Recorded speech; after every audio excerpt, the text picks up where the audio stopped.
जी प्रणाम sir, thank you, प्रणाम sir, thank you sir, thank you. हाँ सर, इधर बेलगाम में प्रोटेस्ट चल रहा है सर फार्मर्स का। पिछले 6 दिन से उन्हीं के साथ हूँ सर, कल से।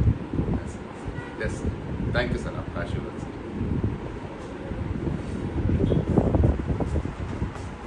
ಈಗ ವಿಜೇಂದ್ರ ಹೋಗಿ ಊದೇ ಒಂದು ರಾತ್ರಿ ಮಕ್ಕೊಂಡಾನ. ಅಮಿತ್ ಶಾ ಅವ್ರ ಫೋನ್ ಬಂದಿತ್ತು, ಏನು ಪ್ರೀತಮ್ ಗೌಡನ್ನೇ ನೀ ಅಲ್ಲಿ ಮಾತಾಡು, ನಾ ಇಲ್ಲಿ ಮಾತಾಡ್ತೀನಿ.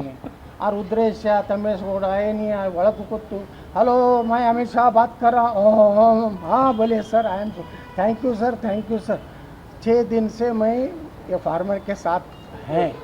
ಇದನ್ನು ಯಾವ ಮೀಡಿಯಾದವ್ರು ಹೇಳೋದೇ ಇಲ್ಲ.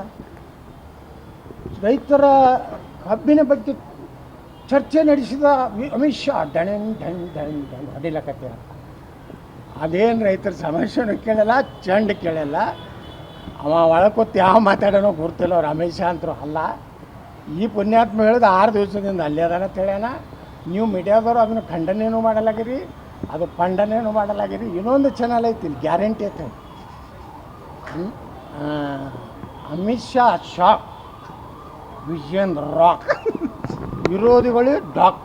ಏನು ಏನು ಬೇಕಾದ್ರೆ ಬಾಯಿಗೆ ಬಂದಿದ್ದು ಹೊಡೆದ್ರೆ ನಿಮಗೂ ಮಾನವ, ನೀವು ರೊಕ್ಕ ತೊಗೊಂಡು ಹೊಡೆದು ಎಳ್ಲಿಕ್ಕತ್ತಿರೋದು ಗುರ್ತಾಗ್ತದೆ. ಅಮಿತ್ ಶಾ ಶಾಕ್ ಇಲ್ಲ, ಅಮಿತ್ ಶಾ ಶಾಕ್, ವಿಜೇಂದ್ರ ರಾಕ್, ವಿರೋಧಿಗಳು ಜಟೋಟ. ಏನು ನೋಡ ಪ್ರಾಸಬದ್ಧ ಕೂರಿಸಿ ನೋಡ. ಅಮಿತ್ ಶಾ ಯಾಕೆ ಶಾಕ್ ಆಗ್ತಾರೆ?